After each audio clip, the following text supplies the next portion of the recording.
ಈಗ ಯಾವ ಚೈನಾದವರು ರಿಸ್ಟ್ರಿಕ್ಷನ್ ಹಾಕಿದ್ರು ಮ್ಯಾಗ್ನೆಟ್ನ ಮಾರಾಟ ಮಾಡ್ತಕ್ಕಂಥದ್ರಲ್ಲಿ ನಮ್ಮ ದೇಶದಲ್ಲಿ ಇರ್ತಕ್ಕಂಥ ಆಟೋಮೊಬೈಲ್ ಇಂಡಸ್ಟ್ರಿಗಳಿರ್ಬೋದು, ಡಿಫೆನ್ಸ್ ಇಲಾಖೆಗೆ ಬೇಕಾಗಿರ್ತಕ್ಕಂಥ ಪ್ರಮುಖವಾದಂಥ ಈ ಒಂದು RAPM ಏನಿದೆ ಇದಕ್ಕೆ ರಿಸ್ಟ್ರಿಕ್ಷನ್ ಹಾಕಿದಾಗ ನಾನು ಕೂತು ಇದ್ರ ಬಗ್ಗೆ ಲೆಕ್ಕಾಚಾರ ಮಾಡಿ ಆಟೋಮೊಬೈಲ್ ಇಂಡಸ್ಟ್ರಿಯವ್ರು ಬಂದು ನನ್ನ ಮುಂದೆ ಚರ್ಚೆ ಮಾಡಿದಾಗ ಪ್ರಧಾನಮಂತ್ರಿಗಳ ಮುಂದೆ ಹೋಗಿ ಈ ಒಂದು ಸ್ಕೀಮ್ನ ರೆಡಿ ಮಾಡಿ ಅವ್ರ ಮುಂದೆ ಹೋಗಿ ಕೂತಾಗ 10 ನಿಮಿಷದಲ್ಲಿ ರೆಡಿ ಮಾಡಿದ್ರಲ್ಲ, ಯಾಕೆ ಮಾಡಿದ್ರು?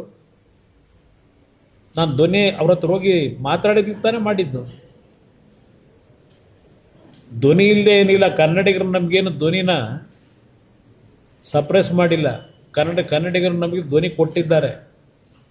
ಎಲ್ಲಿ ಹೇಳಬೇಕು ಅಲ್ಲಿ ಹೇಳ್ತೀವಿ. ಇವ್ರ ಕೈಯಲ್ಲಿ ಹೇಳಿಸ್ಕೋಬೇಕಾ? 50 ವರ್ಷ ಇದ್ರಲ್ಲ ದೇಶದಲ್ಲಿ ನಿರಂತರವಾಗಿ.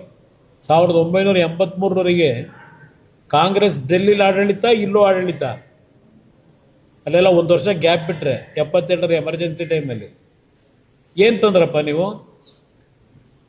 ಏನು ತಂದ್ರಿ?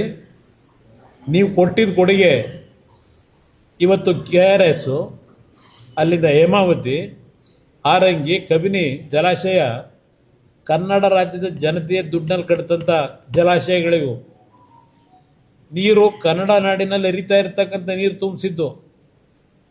ಇವತ್ತು ನಾವು ತಮಿಳ್ನಾಡು ಜೊತೆ ಇಂಥ ಒಂದು ಪರಿಸ್ಥಿತಿಗೆ ಬರಬೇಕಾದ್ರೆ ಯಾರು ಕಾರಣಕರ್ತರು? ನಿಮ್ಮ ಧ್ವನಿ ಎಲ್ಲೋಗಿತ್ತಪ್ಪ? 50 ವರ್ಷ ಇದ್ರಲ್ಲ MP ಗಳು 28ಕ್ಕೆ 28, ಕೇಂದ್ರದಲ್ಲೂ ನಿಮ್ಮದೇ ಸರ್ಕಾರ, ರಾಜ್ಯದಲ್ಲೂ ನಿಮ್ಮದೇ ಸರ್ಕಾರ.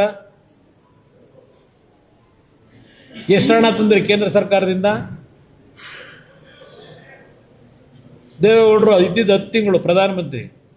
ಆಕ್ಸಿಲರೇಟೆಡ್ ಇರಿಗೇಷನ್ ಸ್ಕೀಮ್ ತಂದು ಎಷ್ಟು ಸಾವಿರ ಕೋಟಿ ಬಂತು ಕರ್ನಾಟಕಕ್ಕೆ? ನಾವು ಕೊಟ್ಟಿದ್ದೇನು?